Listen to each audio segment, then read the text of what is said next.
What the fuck? What's going on, everyone? So I had the absolutely horrendous idea of trying to make a meal out of only Gen 1 Pokemon. To get started, we're gonna go ahead and figure out which Pokemon I deem actually eatable.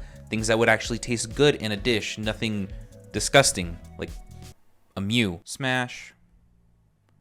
Pass. That's the wrong clip. Ignore that. Alright, here are all the Pokemon I decided I could eat from Gen 1. From these 50 Pokemon, I will be using Tangela for spaghetti, Execute for eggs, Oddish for garnish, Drowsy for bacon, Tauros for milk, and Moltres for chicken. If you cannot find these Pokemon, store-bought ingredients are fine.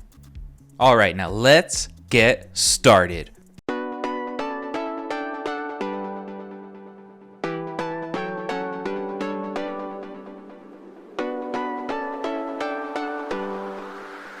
To get started, let's go ahead and get all of our ingredients ready.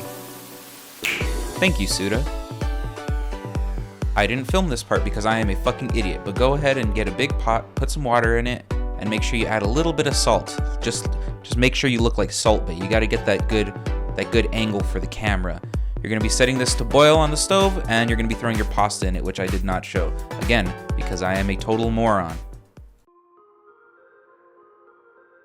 Next up, we're going to be getting all the ingredients to make our carbonara sauce. Start by opening up your pizza slice shaped brick of Parmesan cheese and struggle with it for a little bit. Make sure not to cut yourself. And then after you get that open, you're gonna wanna grate it. You're really gonna wanna put the elbow grease in. Just grate that shit. Get it all in there. You're gonna need a cup of this stuff. You're gonna fuck yourself up with some Parmesan cheese. Try not to make a mess like I did, but it's kind of inevitable. Once you realize that you did make a mess, try to salvage it by scooping the little bits of Parmesan cheese into the cup itself. Don't worry, my countertop is clean. I did clean it before this. Alright, that looks good. Let's leave it alone. Next up, we're going to be using fresh leaves picked straight from an Oddish's head. If you don't have an Oddish leaves, then basil will work just fine. Try not to make a mess this time, Suda. You kind of fucked up the Parmesan.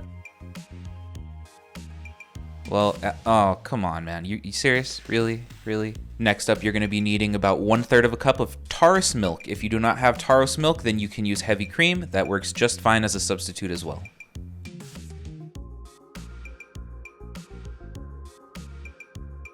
Lastly, and most importantly, no substitutions on this. You're going to want fresh executes or a bunch of fresh eggs from a Chansey. You're going to need 4 of these, so don't skimp out, all right?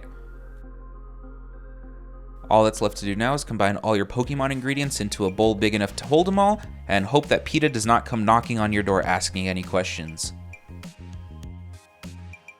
Make sure to whisk all these ingredients thoroughly. If you do not know how to whisk, I am looking at you, Selena. I know you're watching this video. Slow this video down to about 0.25 and start learning the technique. It is all in the wrist. No arm movements, just the wrist. Once your carbonara sauce is all mixed together and uniform, you're going to want to shake off your whisk and try your best not to make a mess. Suda. Again, really? Are you serious, bro? Alright everyone, now it's time to lay down the meat. Go ahead and take 4 strips of your thick cut Drowsy and lay that shit down on your cutting board. Next up, you're going to want to cut this into 1/2 inch strips, slices, cubes, whatever you want to do. I did cubes personally, but that's just me. Now we're going to go ahead and set this aside in a bowl for later when we actually start doing the cooking. Now it's time to take out your Moltres meat. I know that Moltres is very difficult to find fresh, so I am using store-bought. If you can find fresh Moltres meat, I'm sure it will taste just as good as the store-bought stuff, if not better. You're going to want to get 2 breasts of Moltres and cut it into thin strips. I probably would have preferred doing thinner strips than I did here, but, you know, to each their own. Make sure to move your camera to the cooking station because I don't have a whole camera crew. Get the right angle, all that good stuff. And now it is time to toss in our Drowsy bacon. You're going to want to stir this up in a hot pan over medium heat and just get it all the way cooked through. All the way. You don't want to be eating some raw Drowsy bacon. Once you're done with that, go ahead and transfer it to a plate with a paper towel on it so it can drain some of the fat while still keeping some fat in the pan itself.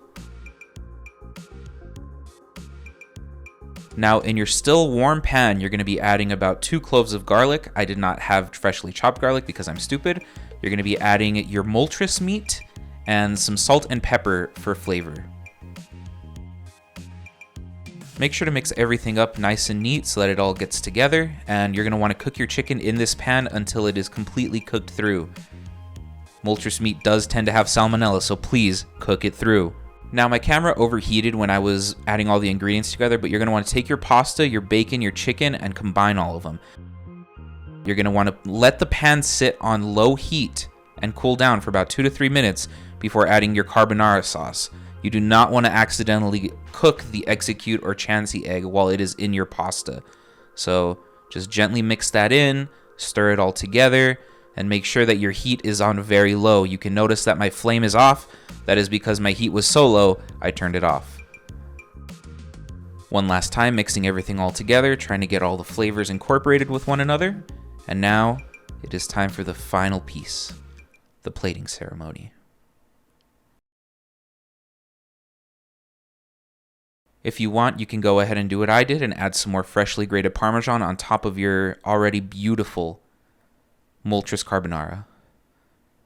And now, a show to the camera, and it is finally time for the taste test.